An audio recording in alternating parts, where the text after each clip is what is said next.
नमस्कार दोस्तों, हमारी डोडरा कवार सीरीज़ के थर्ड पार्ट में आपका स्वागत है। दोस्तों, इस पार्ट से पहले इस सीरीज़ के 2 पार्ट्स आ चुके हैं। पार्ट 1 में हम चंडीगढ़ से रोहड़ू तक और पार्ट 2 में रोहड़ू से डोडरा तक आए थे।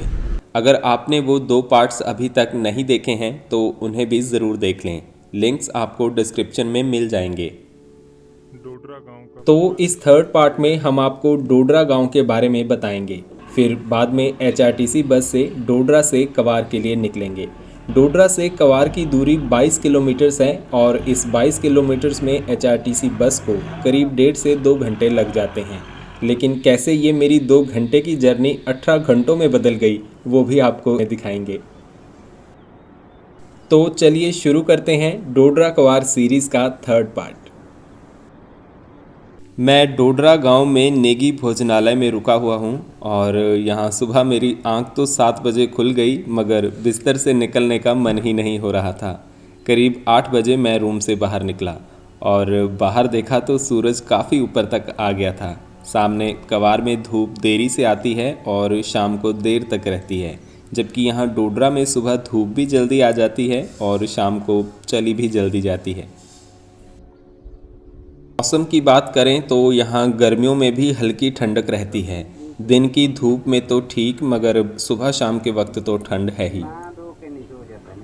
यहाँ ये लोग बातें करते हुए सुबह की धूप का आनंद ले रहे हैं। इसके बाद मैं नहा धोकर फ्रेश हुआ और ब्रेकफास्ट के लिए किचन में गया। ब्रेकफास्ट में यहाँ पर चने भटूरे बन रहे हैं। इन्होंने बताया कि सुबह के नाश्ते में यहाँ हर रोज़ यही बनता है और ये चने भटूरे थे भी बहुत टेस्टी। इतने में कवार से रोहड़ू जाने वाली बस भी यहाँ आ गई, जिसमें मैं कल यहाँ पर आया था। बस का ब्रेकफास्ट हाल्ट यहीं इस ढाबे पर होता है। ड्राइवर और कंडक्टर ने मुझसे पूछा कि नाइट स्टे कैसा रहा। फिर मैंने कहा बहुत ही आरामदायक। ये बस 8 बजे कवार से चलती है और यहाँ डोडरा से करीब 10 साढ़े 10 बजे रोहड़ू के लिए रवाना होती है। इन गांव के लिए इस बस की इम्पोर्टेंस बहुत ज़्यादा है, क्योंकि यही इकलौता पब्लिक ट्रांसपोर्ट का साधन है। कभी कभी लोगों को इस बस के लिए काफ़ी देर तक इंतज़ार करना पड़ता है, क्योंकि बस किन्हीं कारणों से लेट तो हो ही जाती है। ड्राइवर ने बताया कि आज सुबह बस का टायर पंक्चर हो गया था, इसीलिए हम थोड़ा लेट हो गए हैं, वरना 10 बजे तक यहाँ पहुँच ही जाते हैं। आज तो 11 बज गए हैं। इसके बाद बस अपने रोहड़ू के सफ़र पर निकल गई। इन कच्ची सड़कों पर ये पुरानी बसेस चलाना मुश्किल काम है, तो एचआरटीसी के ड्राइवर्स की जितनी तारीफ़ की जाए उतना कम है। वैसे डिफ़िकल्टी लेवल की बात करें तो बस रास्ता ही ख़राब है, लेकिन इसका टेरेन किलाड़ या फिर हांगो जितना खतरनाक नहीं है। बस के साथ साथ यहाँ ट्रक और पिकअप चालकों की तारीफ भी बनती है, क्योंकि स्पेशली एप्पल सीज़न में उनको रात रात में भी चांशल पास क्रॉस करना पड़ता है। इसके बाद मैं निकला डोडरा गांव के भ्रमण पर। सबसे पहले मैं यहाँ नीचे सड़क की ओर जा रहा हूँ। ये रास्ता शॉर्टकट है, बाकी सड़क तो वहाँ दूसरी तरफ से घूम कर आती है। यहाँ मैक्सिमम घर आपको लकड़ी के ही दिखेंगे और ये अंकल जी हुक्का लेकर धूप में बैठ गए हैं। वैसे अब जो नए घर बन रहे हैं उनमें थोड़ा बहुत कंक्रीट का इस्तेमाल भी हो रहा है। यहाँ से कवार सब डिवीज़न की सीमा शुरू हो जाती है। हाँ जी, बस ये लकड़ी का काम यहाँ पर चल रहा है। काफ़ी बड़े बड़े स्लीपर्स यहाँ पड़े हुए हैं और ऊपर ये जाख देवता का मंदिर है, जहाँ मैं अभी थोड़ी देर में जाऊँगा। ऑल्टो गाड़ी भी यहाँ ये मज़े से जा रही है। वैसे इन रिमोट एरियाज़ में मैक्सिमम लोगों के पास ऑल्टो ही होती है, क्योंकि ये काफ़ी रिलायबल गाड़ी है। HP 77 यहाँ डोडरा कवार का RLA नंबर है। इसके अलावा यहाँ जिधर देखो उधर सेब का ही काम होते हुए दिख रहा है। सड़क पर सेब से भरी गाड़ियाँ और इधर से ये घोड़े सेब की पेटियाँ लाद कर आ रहे हैं। इनको अब यहाँ से पिकअप में लोड किया जाएगा और फिर रोहड़ू या फिर शिमला की मंडी में ले जाया जाएगा। कवार साइड से भी काफ़ी गाड़ियाँ सेब लेकर आ रही हैं और लोग गाड़ियों की छतों पर बैठकर भी सफ़र कर रहे हैं। बस के अलावा ये शेयर टैक्सीज भी यहाँ से रोहड़ू तक जाती हैं। ये पैसेंजर्स डिमांड के बेसिस पर ही चलती हैं और यूजुअली बस से पहले यहाँ से निकल जाती हैं। इनके कॉन्टैक्ट नंबर यहाँ आपको ढाबे पर मिल जाएंगे।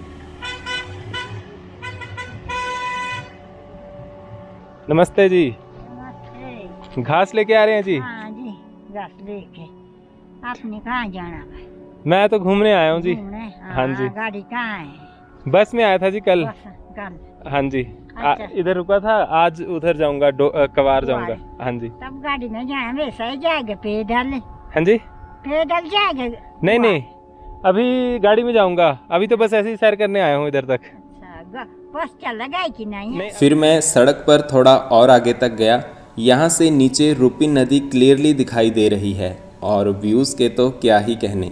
ये सामने जो नदी के आगे पहाड़ दिखाई दे रहा है, ये एरिया उत्तराखंड का है और शायद आपको वहाँ गांव भी दिख रहा होगा। यहाँ इन गांव तक त्यूणी, मोरी और नटवाड़ होते हुए सड़क भी है।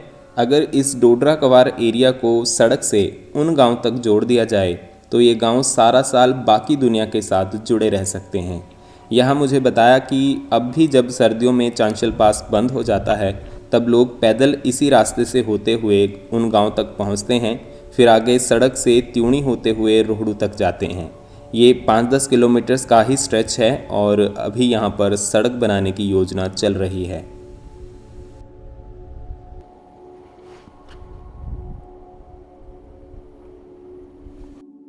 इसके बाद फिर मैं डोडरा गांव के भीतर गया।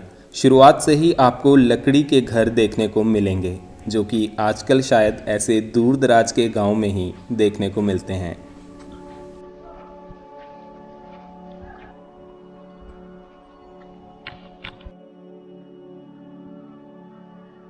यहाँ लगभग हर घर में पशु भी रखे हुए होते हैं और जो सबसे नीचे वाला पार्ट यानी ग्राउंड फ्लोर होता है उसमें पशुओं के कमरे ही होते हैं, जबकि ऊपर वाले फ्लोर्स पर लोग खुद रहते हैं।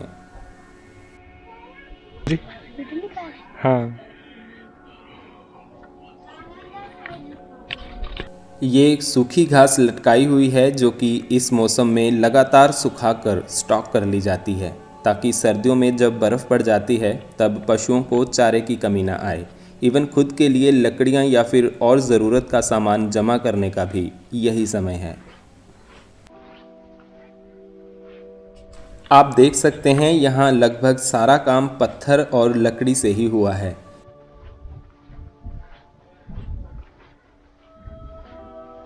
ये छोटी छोटी लकड़ी की सीढ़ियाँ ही ऊपर घर तक जाने का मुख्य रास्ता है और लगभग हर घर में यही स्टाइल है।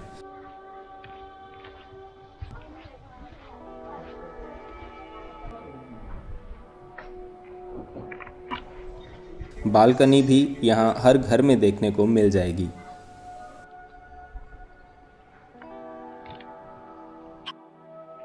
और ये है गांव का मंदिर।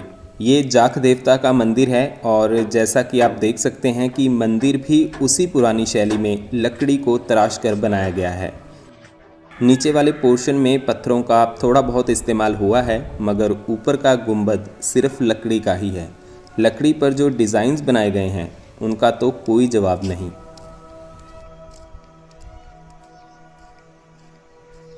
मंदिर के गेट पर ही लिखा है कि नंगे सिर अंदर ना जाएं। मैंने तो वैसे कैप लगा ही रखी है। अभी ये मंदिर बंद है और देवता के दर्शन नहीं हो पाएंगे। वैसे भी यहाँ के मंदिरों में अंदर जाने की इजाज़त किसी को नहीं होती, केवल पुजारी ही मंदिर के अंदर जा सकते हैं। मंदिर के एंट्रेंस पर जानवरों के सींग भी लटके हुए हैं। ये तो वैसे आपको हिमाचल के सारे पुराने मंदिरों में देखने को मिल ही जाएंगे। दरवाज़ा वैसे तो छोटा सा है पर काफ़ी खूबसूरत बनाया गया है। दूसरी बड़ी बात, यहाँ पर जात यानी कास्ट का भेदभाव भी बहुत किया जाता है। मंदिर जाने से पहले भी काफ़ी लोगों ने मेरी कास्ट पूछी। चलो इस विषय पर तो मैं ज़्यादा क्या ही कह सकता हूँ, क्योंकि यहाँ आए हैं तो यहाँ की मान्यताओं के अनुसार चलना ही पड़ेगा। वीडियो। हाँ जी ठीक है जी, मैं भी ठाकुर ही हूँ। मंदिर के इस तरफ ये एक काफ़ी पुराना सा घर है। मुझे यहाँ इन भाई ने बताया कि ये गांव के सबसे पुराने घरों में से है जो अभी तक टिका हुआ है। हालांकि ये अब काफ़ी जर्जर हालत में है और इसमें कोई नहीं रहता। इसे लोग काला कोट कहते हैं।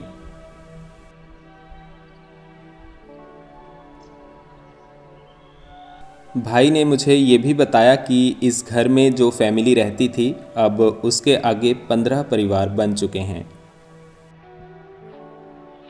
इसके बाद मैं डोडरा गांव की गलियों में से निकलता हुआ आगे चलता गया।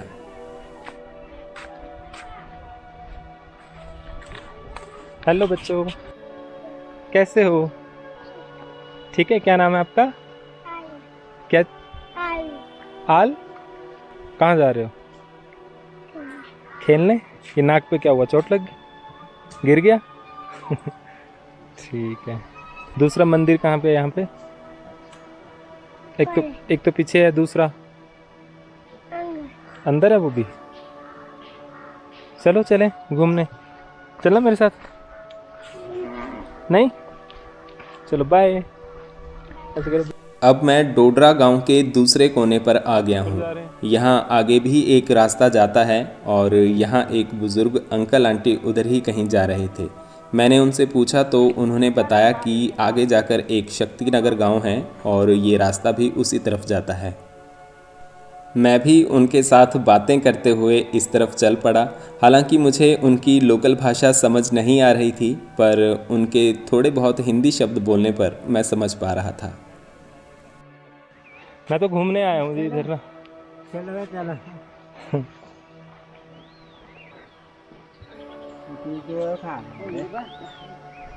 देख रही है। यहाँ ये आंटी जी बहते नाले के पानी में कपड़े धो रही हैं।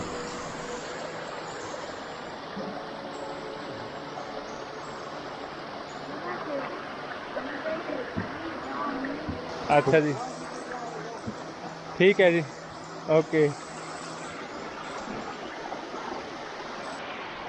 फिर वो अंकल आंटी तो दूसरी तरफ चले गए और मैं शक्तिनगर गांव के रास्ते पर थोड़ा और आगे तक जाकर आऊँगा।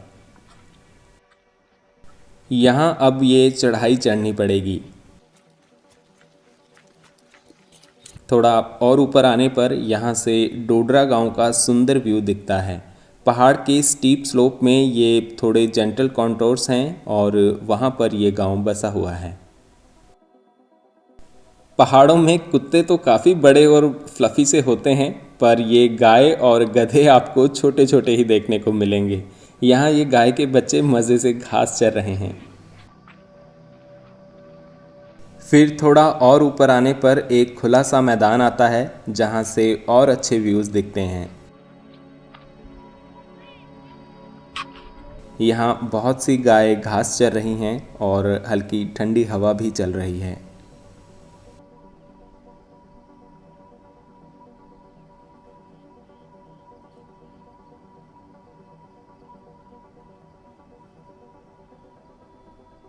ये जो लाल रंग के फूल से दिखाई दे रहे हैं ये चौलाई के फूल हैं, जो कि इस घाटी को एक अलग ही रंग दे रहे हैं। यहाँ बाहर से घूमने के लिए बहुत कम लोग आते हैं, इसीलिए मुझे सब लोग ध्यान से देख रहे हैं। फिर काफ़ी लोगों ने मुझसे मेरे यहाँ आने के बारे में भी पूछा। फिर सबका यही सवाल था कि यहाँ इतनी दूर अकेले आपको पता कैसे चला कि डोडरा कवार जैसी जगह भी है कोई। मैंने तो फिर सबको यही बताया कि मुझे दूर दराज के गांव घूमना अच्छा लगता है। कईयों ने मुझे अपने घर पर रुकने के लिए भी कहा, मगर मुझे आज शाम को कवार के लिए निकलना है तो इनकार करना पड़ा। यहाँ थोड़ी देर रुकने के बाद मैं वापस डोडरा गांव की ओर आ गया। यहाँ डोडरा में 3 मंदिर हैं। जो बड़ा मंदिर हमने पहले देखा वो यहाँ नीचे ही है, उसके थोड़ा ऊपर ये दूसरा मंदिर है। ये मंदिर भी बंद है और जैसा कि मैंने आपको बताया कि अगर ये मंदिर खुला भी होता तब भी अंदर जाने की इजाज़त किसी को नहीं होती, स्पेशली बाहर से आने वाले लोगों को तो कतई नहीं। इसके ठीक नीचे ही एक और मंदिर है जो कि सबसे पुराना मंदिर है। आप इसकी हालत देखकर ही अंदाज़ा लगा सकते हैं कि ये मंदिर कितना पुराना होगा। ठीक है जी। इसके बाहर तो कीचड़ कीचड़ हुआ पड़ा है, पर ये सब पारंपरिक साजो सजावट देखकर भी कल्चर के बारे में पता चल रहा है।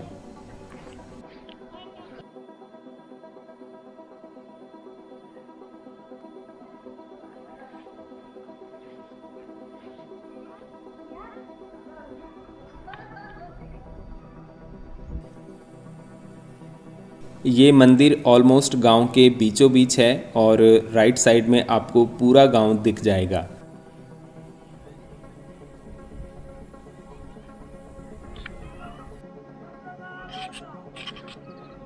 इनफैक्ट साथ में ही नीचे जाक देवता का मंदिर भी है, तो बेसिकली तीनों मंदिर एकदम साथ साथ ही हैं। और ये है गांव का प्राइमरी स्कूल। इसके बाद मैं यहाँ गांव के ऊपर वाली तरफ आया। यहाँ से भी पूरे गांव का अच्छा व्यू दिखाई दे रहा है।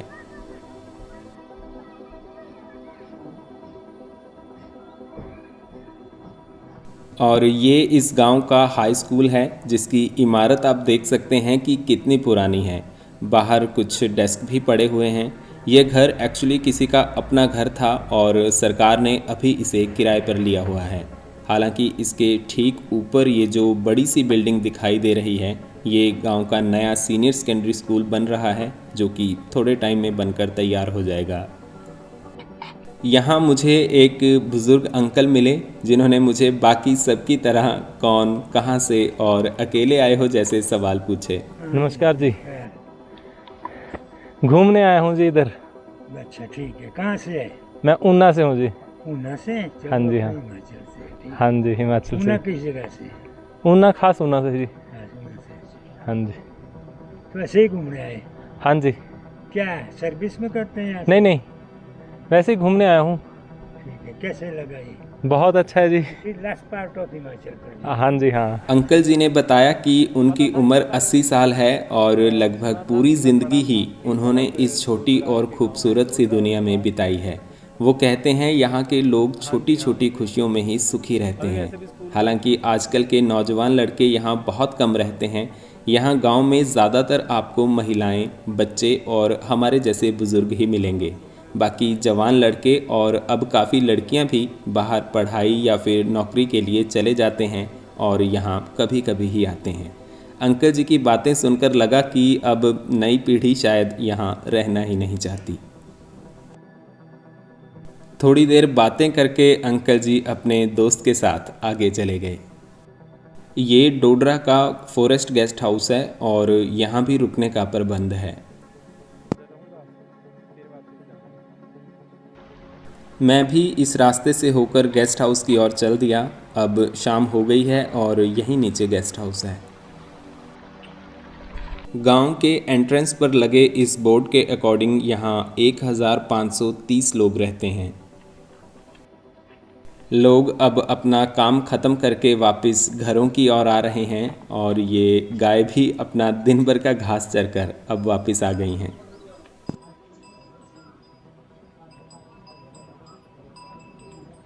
शाम हो गई है और बस आने में अभी थोड़ा टाइम और है और मुझे थोड़ी भूख लग रही थी, तो खाने में यहाँ दाल चावल मिले। इसके बाद रूम में आकर मैंने अपना सामान पैक किया। बस आने ही वाली है तो मैं यहाँ बाहर बैठकर उसका वेट करने लगा। उतनी देर यहाँ बैठकर गर्मा गर्म भुट्टा खाया और चाय भी पी। यहाँ फिर मैंने चेकआउट किया। यहाँ सिंगल रूम का टैरिफ पर डे 500 रुपीज़ है। बाकी शेयरिंग बेसिस पर तो 200-300 रुपये में बेड मिल जाता है। होटल चांचल से चेकआउट करने के बाद अब तक का मेरा कुल खर्च 970 रुपये हुआ, जिसका ब्रेकअप स्क्रीन पर है। यहाँ डोडरा में इस नेगी भोजनालय के अलावा आप ऊपर फॉरेस्ट गेस्ट हाउस में भी रुक सकते हैं। ठीक 5:30 बजे सामने से बस आती दिख गई। HRTC को देखकर तो अलग ही खुशी मिलती है, स्पेशली तब जब आप ऐसी रिमोट जगह पर हों और दिन में एक ही बस आती हो। बस यहाँ पर चाय के लिए रुक गई। बस में काफ़ी सीट्स अवेलेबल थी तो मैंने अपना सामान बस में रखा।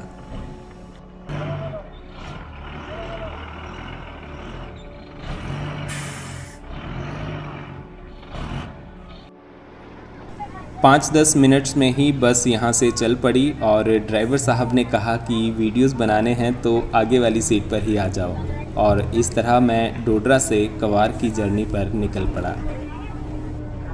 इससे आगे की जर्नी कंटिन्यू करते हैं 4th पार्ट में। उस पार्ट में हम आपको बताएंगे कि डोडरा से कवार की 2 घंटे की जर्नी कैसे 18 घंटों में बदल गई, और उसके बाद कवार और वहाँ की खूबसूरती भी आपको दिखाएंगे।